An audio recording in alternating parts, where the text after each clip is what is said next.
Welcome to icon news. నేను మీ పవన్ కృష్ణమూర్తి. ఆంధ్రప్రదేశ్ రాష్ట్రంలో ప్రస్తుతం అందరి నోట వినిపిస్తున్నటువంటి మాట operation red book. Nara Lokesh Yuvagalam పాదయాత్ర స్టార్ట్ చేయడానికంటే ముందే దాదాపుగా నాకు గుర్తున్నంత వరకు కూడా ఒక 2.5-3 years బ్యాక్ నే ఈ ఆపరేషన్ రెడ్ బుక్ అనేది స్టార్ట్ చేశారు. మొత్తం ఆంధ్రప్రదేశ్ లో ఎవరైతే అధికారులు ఉన్నారో, అధికారం చేతిలో ఉన్న వాళ్ళు ఉన్నారో, తప్పులు చేస్తూ తెలుగుదేశం పార్టీ కార్యకర్తల మీద, నాయకుల మీద మాత్రమే కాదు, సామాన్య ప్రజల మీద కూడా, న్యాయం కోసం వెళ్లేటువంటి వాళ్ళ మీద కూడా తప్పుడు కేసులు బనాయించి ఇబ్బందులు పెడుతున్నటువంటి వాళ్ళు, ముఖ్యంగా రంగనాయకమ్మ గారు కావచ్చు, లేదు అంటే గంటా శ్రీనివాసరావు గారు, నలంద శ్రీనివాస్ కావచ్చు, ఇలాంటి వాళ్ళు చాలా మంది ఉన్నారు. అలాగే డాక్టర్ సుధాకర్ ఇది చేసినటువంటి వాళ్ళు కావచ్చు. ఎన్నో ఇన్సిడెంట్స్ ఇందులో తప్పుడు పనులకు పాల్పడినటువంటి అధికారులు, వాళ్ళు చేసినటువంటి తప్పులు, వాటికి పడేటువంటి శిక్ష ఏ సెక్షన్ల ప్రకారం పడుతుంది, సాక్ష్యాధారాలతో సహా. అంటే శిక్ష ఈ నేరాల్లో కూడా చిన్న నేరం, పెద్ద నేరం అని ఉంటాయి కదా. అంటే ఇప్పుడు రూపాయి దొంగతనం చేస్తే అది చిన్న దొంగతనం, అది ₹1,00,00,000 చేశాడు అనుకోండి, భారీ దొంగతనమే. దేనికి తగ్గట్టు శిక్ష దానికి ఉంటుంది. రూపాయి శిక్ష దానికి ఉంటుంది, ₹1,00,00,000 దానికి ₹1,00,00,000 ఉంటుంది. ఈ విధంగా ఈ తప్పుల్లో కూడా భారీ తప్పులు, అతి భారీ తప్పులు, సామాన్య తప్పులు, అంటే ఇక అధికారుల ఒత్తిడి తట్టుకోలేక ఏదో కేసు పెట్టాలంటే పెట్టానులే, అంతకుమించి అంత ఏం లేదులే అనేటువంటివి కూడా ఉన్నాయి. సో వీటన్నిటికీ సంబంధించి లిస్టులు అనేవి ప్రిపేర్ చేశారు. Red book, black book, blue book, మొత్తం 3 బుక్స్ రెడీ చేశారు. ఈ బ్లాక్ అండ్ బ్లూ గురించి నారా లోకేష్ ఈ రోజు దాకా కూడా ఎక్కడ బయట పెట్టలే, మనలో ఏమున్నాయో తెలియదు. బట్ ఆపరేషన్ రెడ్ బుక్ అనేది ఇది చాలా డేంజరస్, ఖచ్చితంగా దీంట్లో ఉన్న వాళ్ళందరికీ శిక్షలు పడి తీరతాయి అని చెప్పి నారా లోకేష్ యువగడం సభ ఏదైతే ఉందో, ముగింపు సభ అప్పుడు కానీ, శంఖారావం సభల్లో కానీ చాలా స్పష్టంగా ఆయన చెప్తూ వస్తున్నారు. ఇన్ఫాక్ట్ నేషనల్ మీడియాకి ఇచ్చినటువంటి ఇంటర్వ్యూలో కూడా yes we are preparing operation red book అని చెప్పి స్పష్టం చేశారు. సో దాని తర్వాత అధికారుల్లో కాస్త భయం మొదలైంది. ఏంటి లోకేష్ ఆపరేషన్ రెడ్ బుక్ అంటున్నాడు, ఇందులో ఎవరి పేర్లు ఉన్నాయి, ఏమున్నాయి, ఏమవుతుంది? ఈ డిస్కషన్స్ ఇవన్నీ జరుగుతున్న నేపథ్యంలోనే ఎక్కడో ఒక భయంతో, మొత్తానికి ఇంకో దానితో అధికారుల్లో కాస్త ధైర్యం తెప్పించాలనేటువంటి ఉద్దేశంతో జగన్మోహన్ రెడ్డి గారి ప్రభుత్వం ఏపీ సిఐడి వారిని ఉపయోగించుకొని కోర్టుకు వెళ్ళింది. ఇలా బెదిరిస్తున్నాడు, ఆపరేషన్ రెడ్ బుక్ అని చెప్పి అధికారుల్ని బెదిరిస్తున్నాడు, ప్రలోభ పెడుతున్నాడు, ఇందులో మీ పేర్లు ఉన్నాయి అది ఇది అని అంటే కోర్టు వారు కూడా మొట్టకేలేశారు. ఏమైనా అందులో పేర్లు ఉన్నాయన్నారు. ఎవరి పేర్లు ఉన్నాయి? ఈ రోజు దాకా ఒక్క పేరున్నా బయటకి చెప్పడం జరిగిందా? ఏ సెక్షన్లని, ఇంకోటని ఏం పెట్టారు, ఏ నేరాలు చేశారని పెట్టారు, ఎవరిని తీసుకొచ్చి ఇదిగో నీ పేరు ఇందులో ఉంది అని చెప్పి ప్రలోభ పెట్టారు చూపించారంటే నీళ్లు రావడం పడవుతుంది. సరే, అధికారులు ఇలా ఉంటే ఇక క్యాబినెట్ లో ఉన్నటువంటి మంత్రులది, ఎమ్మెల్యేలది, ఇంకెలాంటి పేర్లు ఉంటాయి అందులో. సో వాళ్ళలో మొదలైనటువంటి భయం లోకేష్ రూట్ ని క్లియర్ చేస్తోంది. ఇప్పుడు ఏంటి, తెలుగుదేశం పార్టీకి ఎటువంటి మెజారిటీ రాబోతోంది అనేటువంటి విషయంలో కావచ్చు, అలాగే ఎవరినైతే మనం అసలు అడగకుండానే వచ్చి ఇగో ఈ తప్పులు ఇలా జరిగిపోయాయి, దీనికి సాక్ష్యాధారాలు ఇవన్నీ ఇలా ఉన్నాయి అని చెప్పి వాళ్ళంతటా వాళ్లే చెప్పగలిగేలాగా ఈ ఆపరేషన్ రెడ్ బుక్ అనేది ఉపయోగపడింది అనడంలో ఎటువంటి అతిశయోక్తి లేదు అంటూ నిన్న ఒక పెద్ద ఆయన కింద కామెంట్స్ లో మనకి తెలియజేయడం జరిగింది.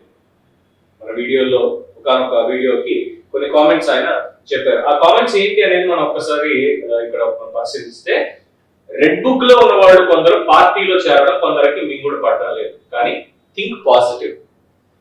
రెడ్ బుక్ లో ఉన్న వాళ్ళు చేసిన పనులకి మూల్యం చెల్లించడమే కాకుండా చేయించిన వాళ్ళ దాకా వాయించుడు, కొనసాగించుడు అనేదే పాలసీ. రెడ్ బుక్ వీరులు పార్టీలో చేరితే గోడకొచ్చి వేయించే పని లేకుండా గడగడా చెప్పేస్తారు చేయించింది ఎవరో. కేసులు త్వరగా తాడేపల్లి చేస్తాయి. పార్టీలో చేరిన ఈ చచ్చిన పాములు కూడా ఎంతో కొంత మూల్యం చెల్లించుకుంటాయి. Don't worry. ఇకపోతే రెడ్ బుక్ లో మిగిలిన పేర్లతో ఆడే చెడుగుడు మామూలుగా ఉండదు. తెలుగు టీవీ సీరియల్లే. చేసిన వాళ్ళందరూ పిల్ల కాకులు, చేయించిన వాడు పెద్ద పాము. ఆ ఫోకస్ ని మిస్ అవ్వకూడదు. వచ్చిన 300 మందిలో ఒక్కడు కండువ కప్పించుకుంటే వచ్చిన నష్టం కన్నా వాడు మిగిలిన 299 మందికి ప్రత్యక్ష సాక్షి అన్న వాస్తవం గుర్తించగలగాలి. బాధపడాల్సింది మనం కాదు, భయపడాల్సింది ఆ 299 మంది. చక్కటి విశ్లేషణ చేశారు నిజంగా, 4 లైన్లు. అంటే ఇన్ఫాక్ట్ నేనే ఒక వీడియోలో చెప్పడం జరిగింది, బెంచ్ మినిస్టర్ గుమ్మనూరు జయరాం పార్టీలో చేరుతున్నారు అంటే ఇది తెలుగుదేశం పార్టీకి ఆత్మహత్యతో సమానం, సెల్ఫ్ సూసైడ్. ఎందుకు? ఈఎస్ఐ స్కామ్ లో అచ్చెన్నాయుడు గారు ఆ రోజు ఆపరేషన్ చేయించుకుని ఇంట్లో రెస్ట్ తీసుకుంటుంటే 200 మంది పైగా బటాలియన్ పోలీసులు తీసుకుని వెళ్ళి ఆయన్ని అనైతికంగా అరెస్ట్ చేసి అంత దూరం పాటు ఆయన రోడ్డు మార్గంలో తిప్పి తీసుకొచ్చి ఆయన్ని చాలా ఇబ్బందులు పాలు చేశారు. ఇన్ని రోజులు జైల్లో ఉంచారు అనేది కూడా అందరికీ తెలిసినటువంటి విషయం. అప్పుడు తెలుగుదేశం పార్టీ రన్ చేసినటువంటి క్యాంపెయిన్ ఏంటి అంటే మొత్తం డీటెయిల్స్ సాక్ష్యాధారాలతో సహా బెంచ్ మినిస్టర్ భాగవతాలు అని చెప్పి బెంచ్ మినిస్టర్ గారి కొడుకు అంటే గుమ్మనూరు జయరామ్ గారి కొడుకు ఫేమస్ అనుకోండి, తను కొత్త కార్లు అంటే మోజు, మరి ఎవరైతే దగ్గర నుంచి తీసుకుంటాడు, ఎవరు కారు కొన్నా సరే వెళ్ళి తీసుకుంటాడు అన్నటువంటిది అప్పట్లో ఆయన ప్రెస్ మీట్ ఇచ్చారు. దానికి ఆ కారు బుక్ చేసింది ఎవరు, ఇచ్చింది ఎవరు అంటే ఈఎస్ఐ స్కామ్ లో A13 గా ఉన్నటువంటి వ్యక్తి సమ్ రవి ఏదో ఉంది, అతను ఇచ్చినటువంటి పేరు. సో ఇలా మొత్తం సాక్ష్యాలు ఇవన్నీ తీసుకొచ్చి ఎప్పుడు రిజిస్ట్రేషన్ చేశారు, ఏ బర్త్డే రోజు ఆయనకి ఇవ్వడం జరిగింది తెలుగుదేశం పార్టీ ఒక పెద్ద క్యాంపెయిన్ అనేది రన్ చేసింది. అలాగే ఆస్పరి భూములు ఏకంగా 80 లక్షల రూపాయలు 2 కోట్లు డైరెక్ట్ గా క్యాష్ పే చేసి రిజిస్ట్రేషన్ అప్పుడు రిజిస్ట్రేషన్ చేయించుకున్నాం, ఇవన్నీ మా భూములని ఆస్పరికి సంబంధించినటువంటి భూములని వాళ్ళ పేరు మీద రిజిస్ట్రేషన్ చేయించుకున్నారు 100 ఎకరాలు. తర్వాత మళ్ళీ ఏమంటారు ఆయన బయటకు వచ్చి అవసరమైతే అవన్నీ రైతులకి మామూలు రేటుకి అమ్మేస్తాం మేము, ఇది చెప్పేటువంటి వెనకాల జరిగినటువంటి భాగవతాలు ఇవన్నీ ఏంటంటే తెలుగుదేశం పార్టీ బయట పెట్టి బెంచ్ మినిస్టర్ భాగవతాలు ఈఎస్ఐ స్కామ్ లో ఇతనే అసలు ఉన్నటువంటిది అనేది వాళ్ళు బయట పెట్టారు, ఆపరేషన్ రెడ్ బుక్ అనేది లేకుండా. సో ఇలాంటి వాళ్ళని తీసుకున్నప్పుడు తెలుగుదేశం పార్టీలో ఇటీవల కాలంలో చేరుతున్నటువంటి వాళ్ళని తీసుకుంటే ఎక్సెప్ట్ ఫ్యూ చాలా అతి తక్కువ మంది తప్ప మిగతా వాళ్ళందరూ పేర్లు రెడ్ బుక్ లో ఉన్నాయనేది వాస్తవం.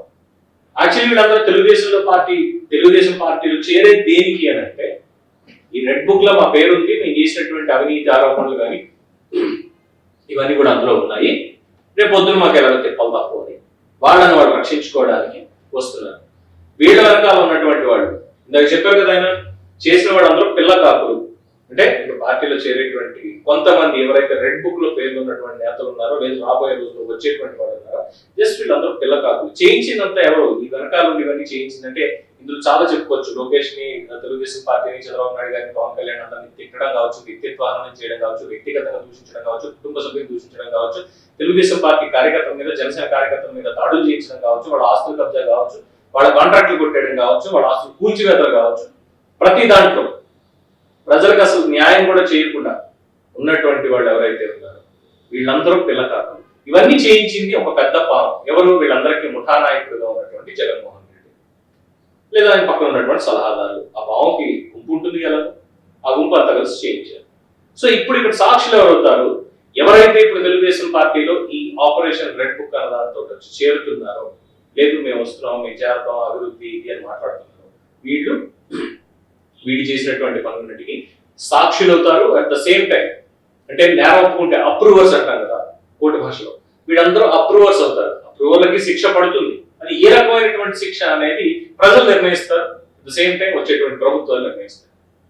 కానీ మిగతా వాళ్ళకి పడేటువంటి శిక్ష మాత్రం ప్రజలు ఎప్పుడూ నిర్ణయించేశారు. సో వీళ్ళు అప్రూవర్లు అవుతారు. అసలైనటువంటి అక్యూజ్డ్ అందరూ కూడా అక్కడ ఉన్నారు అనేది దీంట్లో ఉన్నటువంటి విషయం. సో లోకేష్ కి వైఎస్ఆర్సీపీ నేతలే అది ఎవరైనా కానివ్వండి, ఏ స్థాయి వాళ్ళైనా వచ్చి చేరి మరి మొత్తం రూట్ అనేది క్లియర్ చేస్తున్నారు. దీంట్లో ఏమవుతుంది?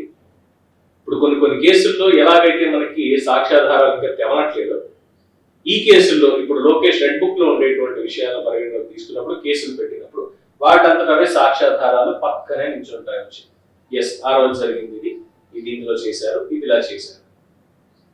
కేసులన్నీ కూడా ఇమ్మీడియట్ గా క్లియర్ అవుతాయి. ఇందులో కౌంటర్లు వేసుకోవడాలు, లేదంటే వాయిదాల మీద వాయిదాలు వేయడాలు. నాకు తెలిసి లోకేష్ రెడ్ బుక్ తో పాటు ఇంకొక బ్లాక్ బుక్ కూడా మెయింటైన్ చేస్తున్నారు అనేది తెలిసినటువంటి ఒక అంశం. ఎందుకు ఈ బ్లాక్ బుక్ అంటే ఫాస్ట్ ట్రాక్ కోర్టులు ఈ జరుగుతున్నటువంటి కేసుల్లో అవసరమైతే మళ్ళీ సుప్రీం కోర్టుకి వెళ్ళాలి, మళ్ళీ కిందకి వెళ్ళాలి, మళ్ళీ పైకి వెళ్ళాలి, ఇష్టం వచ్చినట్టు మనకు వాయిదాలు కావాలి, సాక్ష్యాలు ఇంకోటి కావాలి. ఇంత లెంగ్తీ ప్రాసెస్ అనేది లేకుండా న్యాయ నిపుణులతో సంప్రదించి దీనికి ఒక షార్ట్ ప్రాసెస్ అంటే పక్కా సాక్ష్యాధారాలతోటి వెంటనే ఎలా శిక్ష పడాలి, తప్పు చేసినటువంటి వాళ్ళకి, తప్పు చేయనటువంటి వాళ్ళకి శిక్ష ఎలాగో పడదు వేరే విషయం. సో ఇది కూడా మెయింటైన్ చేస్తున్నారు. దాని యొక్క చట్టం చేసేటువంటి పనులు రాష్ట్రం కూడా ఉంది. సెంట్రల్ మాత్రమే కాకుండా స్టేట్ లెవెల్లో కూడా జ్యుడిషియరీ కాపాడడానికి అలాగే యూజ్ చేసుకోవడానికి. ఇది కూడా తెలుస్తున్నటువంటి ఒక అంశం. సో ఏదైనప్పటికీ లోకేష్ నెత్తి మీద పాలుగా తేనె పోస్తున్నారు. ఆ రెడ్ బుక్ కి అభిషేకం వీళ్ళే చేస్తున్నారు, వైసీపీ నేతలు ఎవరైతే చేరుతున్నారు.